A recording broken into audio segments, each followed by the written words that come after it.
Hi, fellow math enthusiasts.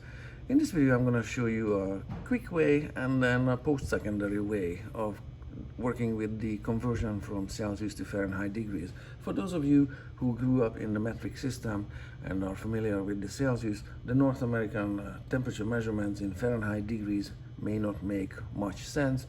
I myself had a miserable encounter when I phoned a host family. Hey, what's the temperature?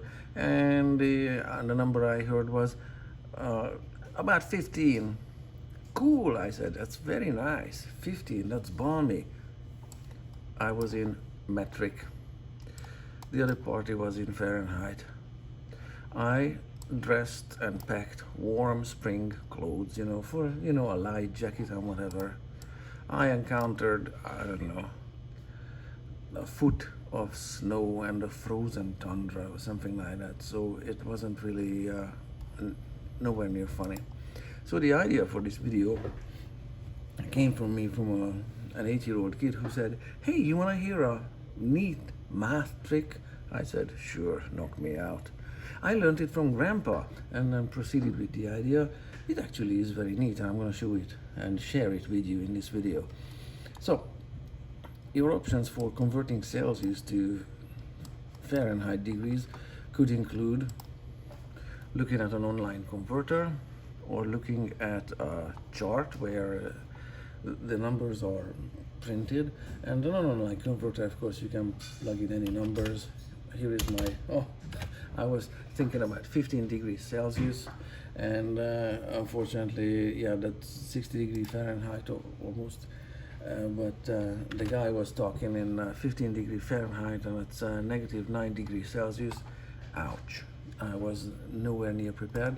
So online converters work, yeah, if you have a cell phone or whatever, electronics and everything has battery and nothing is broken. So this is really a quick way here. Very simply, the quick conversion is you take the Celsius degree number, you double it, that's multiplication, you double it, and then you add 30 to get Fahrenheit. Very, very straightforward. Double and add 30. So how this works, this is an Excel spreadsheet. I have here Celsius numbers. Say if you have 10 degrees Celsius, why not? Double it, so that's 20, and add 30 to it, that's going to be 50 degrees Fahrenheit. If you have, say, 20, again you double it, that's 40, and add 30 to it, that's going to be 70. So that's how it goes. The difference isn't necessarily, the difference is 10 here, the difference is 20 there. That's not quite the pattern. You kind of have to work with it a little harder. So 30 degrees, double of 30, that's 60.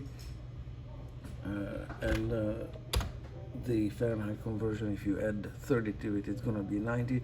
Looks like the difference is 20, but it's not quite. It's close enough for temperatures in the weather range of things, and maybe even for cooking temperatures if you have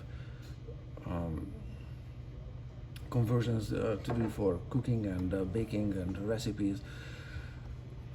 I do want to point out that this table forms a linear relationship, and you can graph it as such, and it looks like this. So to get Fahrenheit, I printed this equation now backwards, so it also could be printed this way. 2c plus 30 equals f, or very often they just print it this way. F equals 2c plus 30, or in a math book you might just simply find it y equals 2x plus 30. So this is clearly a linear equations formula, and when it's graphed, it's looking like this. It's a straight line. So at 0, it's going to be 30. 0 times 2 is 0, and at 30, so there you have it. 10 times 2 is 20, and add 30 to it. So there's your 50, and at 20, there's your 70. Okay, so far so good. Now, and this is a really quick way, but this is an estimate, because the real numbers are slightly different. The real equation here is looking like, actually I have written it, it's here. So instead of 30 we have 32. So 30 is just easier to add, and instead of 2 we have here a fraction here, 9/5. Now that's 1.8. Okay, so it's not quite 2. Of course this equation can also be graphed very easily. If I go back here and enter a second equation, I can go y equals or f equals, whatever, either which way. So instead of 2x, it's 9/5 x plus 32. You can see the two graphs here side by side. They are close, but they are different enough. So in the weather range of temperatures, the horizontal axis is the temperature for Celsius. So at 0 degrees Celsius, it's not quite 30, it's 32 degrees Fahrenheit. And at 15 degrees Celsius here, it's not quite, at 10 degrees Celsius here, it's not quite 50, maybe. No, it's exactly 50, so I lock that with that one because that's where the two graphs intersect. But at 20, here is 20 degrees Celsius, I estimated 70, and the blue line here says it's actually 68 at 20 instead of being 70 there. You get the idea. At 20 it was estimated to be 70 if you just double n at 30.